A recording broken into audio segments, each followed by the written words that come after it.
तिच्याबरोबर होते तोपर्यंत तरी कोणीच आलं नव्हतं.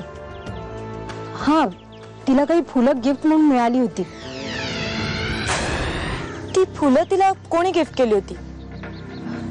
माहित नाही, मे बी आश्रमातल्या मुलींनी दिली असतील.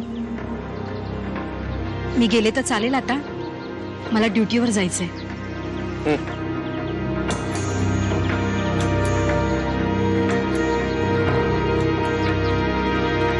सर, काहीतरी गडबड आहे.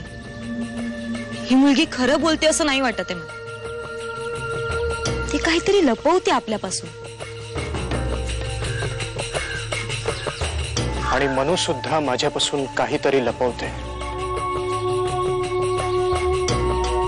काहीतरी खूप मोठं घडलंय हे नक्की. बिचाऱ्यांनी डोकं फुटायची वेळ आली आणि इकडे ही काकू मला मंगेशची लग्न करायला सांगते. काय आणि कसं सांगू तिला? मंगेश मला जे करायला लावणार आहे ते कसं टाळू?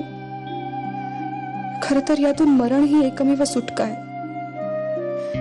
पण काकांना फसवल्यासारखं होईल. मंगेश मला कुठेतरी भेटायला बोलवतंय, मला नाही जायचंय. शिवानी, मनूच्या बाबतीत जे काही दिसतंय ना, ते हिमनगाचं फक्त एक टोक आहे. त्याच्या खाली बरंच काही शिल्लक आहे, बरंच काही दडलेलं आहे. तुम्ही मनूलाच का नाही विचारत? सगळं तिच्या बाबत काय घडलंय हे तीच जास्त चांगलं सांगू शकते, असं नाही का वाटत तुम्हाला? कोणाच्या आयुष्यातल्या महत्वाच्या गोष्टींचा निर्णय घेण्याचा मला काय अधिकार? तुझ्याचा त्यानेच घेतलेला बरा. हॅलो हॅलो मनू, मी शिवानी. मला तुझ्याशी थोडं महत्वाचं बोलायचंय. वेळ न घालवता येऊ शकतेस? नाही म्हणजे येच. बरं, येते मी. मला तुम्हाला काही सांगायचं. बोल.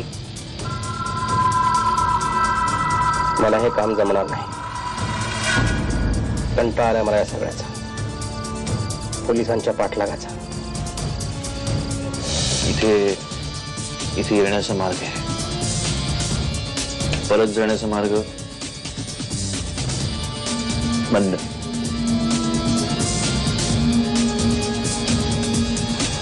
वन वे हा वन वे प्रशांत. आणि कसं नाही, या सगळ्या मुलींना तू धमकावलीस,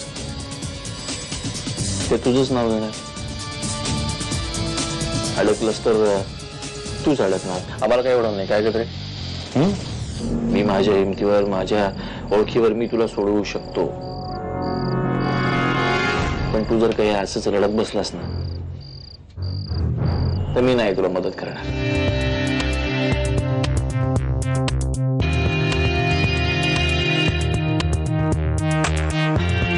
तुला काय वाटतं शिवानी?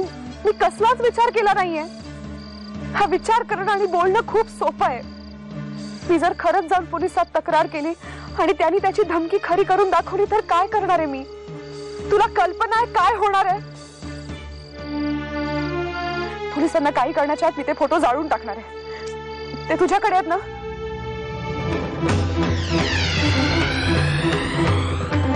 ते माझ्याकडे नाहीयेत.